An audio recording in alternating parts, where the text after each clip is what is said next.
जय हिंद, नमस्कार। स्वागत है आप सभी का आपके अपने परिवार जीएस फोकस फैमिली में। दोस्तों, आज के इस वीडियो सेशन के माध्यम से हम इंडियन पॉलिटी का एक important chapter vice president of India देखेंगे। ठीक है, भारत के उपराष्ट्रपति से संबंधित सभी महत्वपूर्ण टॉपिक। उसके बाद हम फाइनली एक टेस्ट लगाएंगे और उसमें मॉडल क्वेश्चन और प्रीवियस ईयर क्वेश्चन डिस्कस करेंगे। तो चलिए स्टार्ट करते हैं।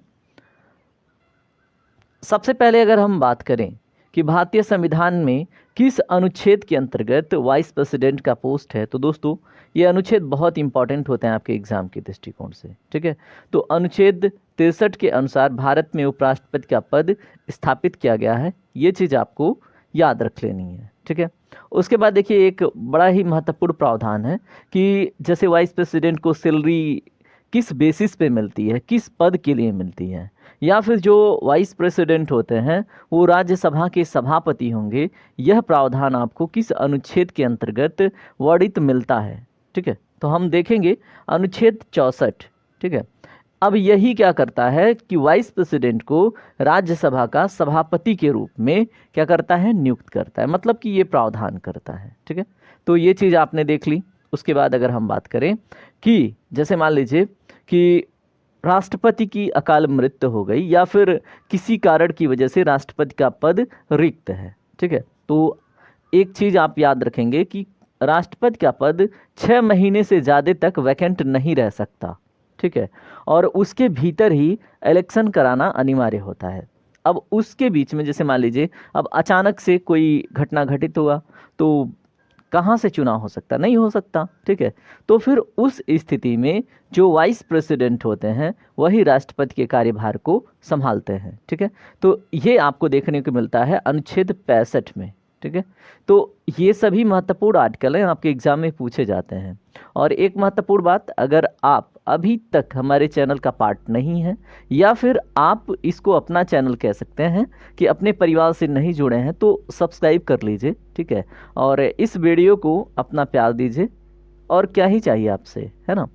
तो अब देखिए अनुच्छेद 65 के बारे में आपने जान लिया कि यदि राष्ट्रपति का पद रिक्त हो जाता है तो उपराष्ट्रपति अधिकतम 6 महीने के लिए कार्यवाहक राष्ट्रपति के रूप में कार्य करते हैं। ठीक है, तो वही जो 6 महीने के गैप में जो मतलब इलेक्शन होने की प्रोसीजर्स हैं कि राष्ट्रपति का पुनः निर्वाचन हो जाए, तो उसी बीच में वाइस प्रेसिडेंट राष्ट्रपति के कार्यभार को संभालते हैं। ठीक है, तो यही चीज़ आपको बतानी थी, ये आपको अनुच्छेद 65 में देखने को मिल जाता है।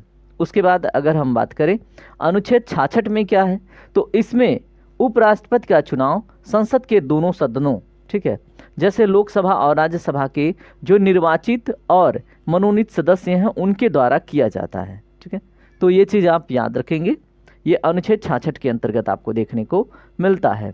उसके बाद अगर हम बात करें इसमें चुनाव की प्रक्रिया क्या है, तो जैसे हमने प्रेसिडेंट वाले टॉपिक में देखा था कि वहाँ पे भी प्रोपोर्शनल रिप्रेजेंटेशन वाला सिस्टम था और सिंगल ट्रांसफरेबल वोटिंग सिस्टम था। ठीक है, सिंगल ट्रांसफरेबल वोटिंग सिस्टम, ठीक है, और प्रोपोर्शनल रिप्रेजेंटेशन। तो वहाँ पे मैंने आप लोग को क्या समझाया था, प्रीफरेंस दिया जाता है। ठीक है, तो इसको हम हिंदी में चुनाव अनुपातिक प्रतिनिधित्व प्रणाली कहते हैं और पूर्ण रूप से इसको एकल संक्रमणीय मत प्रणाली कहते हैं। अब इसमें होता क्या है, मैंने प्रेसिडेंट वाले में समझाया था, जैसे मान लीजिए ए कोई व्यक्ति है, बी कोई दूसरा व्यक्ति है, सी कोई तीसरा व्यक्ति है। ये तीनों व्यक्ति को वाइस प्रेसिडेंट बनना है, इसलिए ये इलेक्शन में खड़े हुए हैं। अब यहाँ पे देखिए लोकसभा और राज्यसभा के ही निर्वाचित और मनोनीत सदस्य ही इसमें क्या करेंगे, भाग लेंगे। हमने प्रेसिडेंट में देखा था विधानसभा के निर्वाचित सदस्य भी भाग ले रहे थे।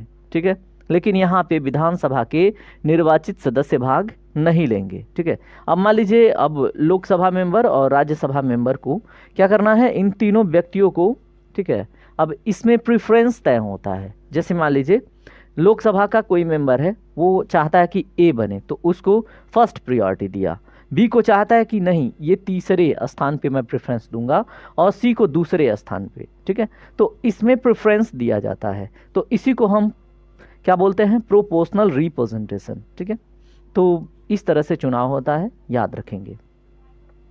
कार्यकाल की बात करें तो दोस्तों उपराष्ट्रपति का कार्यकाल 6 वर्ष का होता है, लेकिन वे अगले उपराष्ट्रपति के कार्यभार ग्रहण करने तक अपने पद पर बने रह सकते हैं। ठीक है, वर्तमान में उपराष्ट्रपति कौन है आप कमेंट करके बताइएगा। मैं आपको हिंट दे देता हूँ, एक बड़ा ही स्ट्रांग हिंट है। ठीक है, तो हिंदी का सबसे बड़ा जो स्वर है वो उनके नाम में है। अब आप हमें कमेंट करके अवश्य बताइएगा वर्तमान में भारत के उपराष्ट्रपति कौन है। ठीक है, कुछ काम आप भी कीजिए। अब यहाँ पे देखिए, योग्यता की बात करें, ठीक है, तो उपराष्ट्रपति बनने के लिए कुछ योग्यताएं भी होनी चाहिए। तो भारत का वो नागरिक होना चाहिए, बिल्कुल। उसकी न्यूनतम आयु 35 वर्ष तो होनी ही चाहिए। ठीक है, उनकी जैसे जो उपराष्ट्रपति पद के लिए निर्वाचित होना चाहते हैं या फिर आना चाहते हैं पद पे, तो 35 वर्ष की उम्र तो उनकी होनी चाहिए। ठीक है, राज्यसभा का सदस्य बनने की योग्यता होनी चाहिए और वो किसी लाभ के पद पर नहीं होना चाहिए। मैंने प्रेसिडेंट वाले लेक्चर में बताया था कि जो ऑफिस ऑफ प्रॉफिट टर्म है ये कॉन्स्टिट्यूशन में डिफाइन नहीं किया गया है और ये कई एग्जामों में प्रश्न पूछा जा चुका है। ठीक है, जैसे जब बजट सत्र चलता है तो उसमें एक 0 आवर है, यानी कि शून्यकाल है, और ये जो टर्म है ऑफिस ऑफ प्रॉफिट, ये दोनों कॉन्स्टिट्यूशन में डिफाइन नहीं है। ठीक है, और बजट शब्द भी कॉन्स्टिट्यूशन में नहीं दिया गया, वहाँ पे क्या है, एनुअल फाइनेंशियल स्टेटमेंट है। ठीक है, तो ये तीनों वर्ड दिए नहीं गए हैं, लेकिन फिर भी हम प्रयोग करते हैं और यहाँ से एग्जाम में प्रश्न बनता है। ठीक है, तो चीज़ें क्लियर करके चलेंगे आप। अब यहाँ पे महाभियोग की प्रक्रिया क्या है, जैसे हमने देखा था राष्ट्रपति का महाभियोग, अब वैसे ही उपराष्ट्रपति के महाभियोग में क्या है, इनको हटाने के लिए राज्यसभा में विशेष बहुमत से प्रस्ताव पारित होना चाहिए और जिसे लोकसभा की मतलब सहमति भी मिलनी चाहिए। ठीक है, तो यहाँ पे 2/3 वाला सिस्टम लोकसभा के लिए नहीं है। ठीक है, उसके बाद शक्तियाँ और कार्य क्या हैं उसको जान लीजिए।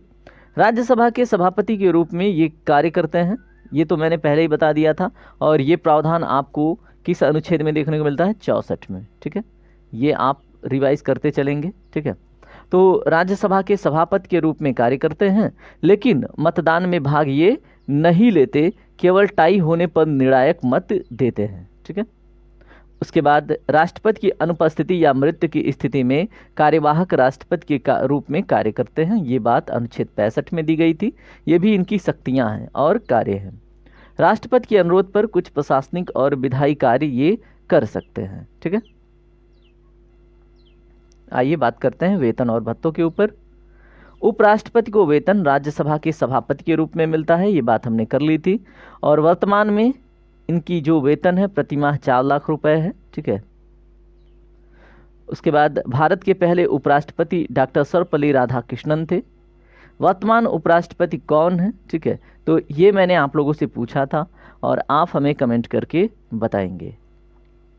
चलिए अब हम प्रश्नों को देख लेते हैं जो उपराष्ट्रपति से संबंधित प्रश्न पूछे जा सकते हैं। भारत के उपराष्ट्रपति का पद किस अनुच्छेद के तहत स्थापित किया गया है? तो दोस्तों इसमें दिए गए ऑप्शंस में ऑप्शन नंबर आपका बी करेक्ट है। ठीक है, अनुच्छेद 63 में, और हमने इसके ऊपर बात किया था। अनुच्छेद 52 में प्रेसिडेंट का पोस्ट है, अनुच्छेद 63 में वाइस प्रेसिडेंट का पोस्ट है, अनुच्छेद 72 में क्या है दोस्तों, प्रेसिडेंट का जो पार्डनिंग पावर है, क्षमा करने का अधिकार है। ठीक है, और अनुच्छेद 80 में क्या है आप बताएंगे, लोकसभा या राज्यसभा किसका डेफिनेशन है, आप हमें कमेंट करके अवश्य बताइएगा। प्रश्न नंबर तीसरा, दूसरा क्या हो गया, अच्छा चलिए ठीक है, इधर द सीक्वेंस में है। उपराष्ट्रपति का कार्यकाल कितने वर्ष का होता है? तो दोस्तों इसमें जो राइट आंसर है वो है आपका ऑप्शन नंबर बी, 5 वर्ष का। ठीक है, हमने बात किया था इसके ऊपर। भारत के उपराष्ट्रपति का चुनाव कौन करता है? तो दोस्तों इसका जो राइट आंसर है वो है आपका ऑप्शन नंबर ए, संसद के दोनों सदन, निर्वाचित और मनोनीत दोनों सदस्य इसमें भाग लेते हैं। ठीक है,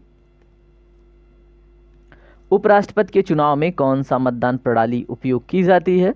इसको हमने बड़ा डिटेल में देखा था। ठीक है, तो इसमें एकल संक्रमणीय मत प्रणाली प्रयोग की जाती है। ठीक है, उपराष्ट्रपति की न्यूनतम आयु सीमा कितनी होनी चाहिए? तो उपराष्ट्रपति के निर्वाचन के लिए न्यूनतम आयु सीमा दोस्तों 35 वर्ष तो होनी ही चाहिए। ठीक है, उपराष्ट्रपति किसका पदेन यानी एक्स ऑफिसियो पद संभालते हैं? तो दोस्तों इसमें जो राइट आंसर है वो है ऑप्शन नंबर बी, राज्यसभा के सभापति का। ठीक है, अब एक्स ऑफिसियो का क्या मतलब है? जैसे अगर कोई भी वाइस प्रेसिडेंट के पोस्ट पे आता है तो वो ऑटोमेटिकली राज्यसभा का सभापति बनने की योग्यता रख लेता है। ठीक है, यही होता है एक्स ऑफिसियो। भारत के उपराष्ट्रपति को हटाने की प्रक्रिया किस अनुच्छेद में दी गई है? तो दोस्तों अनुच्छेद 67 में ये प्रावधान आपको देखने को मिलता है। भारत के उपराष्ट्रपति को हटाने के लिए कौन सा सदन प्रस्ताव पास करता है? तो इसके ऊपर हमने बात किया था, राज्यसभा विशेष बहुमत से। यदि राष्ट्रपति का पद रिक्त हो जाए तो उपराष्ट्रपति कितने समय तक कार्यवाहक राष्ट्रपति रह सकते हैं? तो दोस्तों यहाँ पे हमने 6 महीने का एक डिस्कशन किया था। और देखिए अगर जैसे मान लीजिए प्रेसिडेंट भी नहीं है, वाइस प्रेसिडेंट भी नहीं है, तो कौन आएगा पद पे? तो दोस्तों जो सुप्रीम कोर्ट है, ठीक है, जो सुप्रीम कोर्ट है उसको जो लीड करते हैं, जो हेड जज होते हैं, जिनको हम CJI कहते हैं, चीफ जस्टिस ऑफ इंडिया, वो संभालते हैं फिर उस पद को। तो चीज़ें याद रखनी है हमें। प्रश्न नंबर 11 देखिए क्या है, भारत के पहले उपराष्ट्रपति कौन थे? तो दिए गए ऑप्शंस में ऑप्शन नंबर ए करेक्ट है, डॉक्टर सर्वपल्ली राधाकृष्णन हमको याद रखना है। उपराष्ट्रपति की योग्यता में कौन से बिंदु शामिल नहीं है? तो दिए गए बिंदुओं को ध्यान से पढ़िए और उसके बाद जो राइट आंसर होगा वो होगा ऑप्शन नंबर डी, वह लोकसभा का निर्वाचित सदस्य होना चाहिए। ठीक है, तो उपराष्ट्रपति की योग्यता में कौन सा बिंदु शामिल नहीं है? तो वह लोकसभा का निर्वाचित सदस्य होना चाहिए, ये शामिल नहीं है क्योंकि वो राज्यसभा का, ठीक है, एक तरह से योग्यता रखता हो सदस्य बनने की। ठीक है, वो भारत का नागरिक हो, ये तो है ही, वह राज्यसभा का सदस्य बनने की योग्यता रखता हो, बिल्कुल, वह किसी लाभ के पद पर नहीं होना चाहिए, बिल्कुल, लेकिन वह लोकसभा का निर्वाचित सदस्य हो, ये गलत है और इस क्वेश्चन के हिसाब से सही है। ठीक है, उपराष्ट्रपति के वेतन और भत्ते किसके द्वारा निर्धारित किए जाते हैं? तो दोस्तों प्रश्न नंबर 13 का राइट आंसर है ऑप्शन नंबर सी, संसद के द्वारा। ठीक है,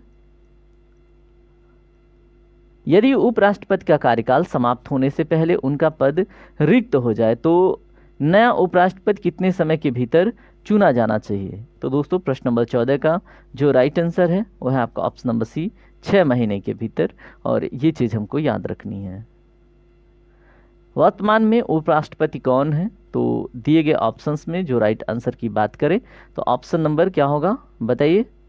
देखिए अब इस क्वेश्चन का जवाब आपको देना है। ठीक है, तो कमेंट में जवाब दीजिएगा। और इस तरह से आज का सभी, मतलब एक तरह से हम देखें तो प्रश्नों का श्रृंखला कंप्लीट हुआ। ठीक है, और अब बारी आपकी है।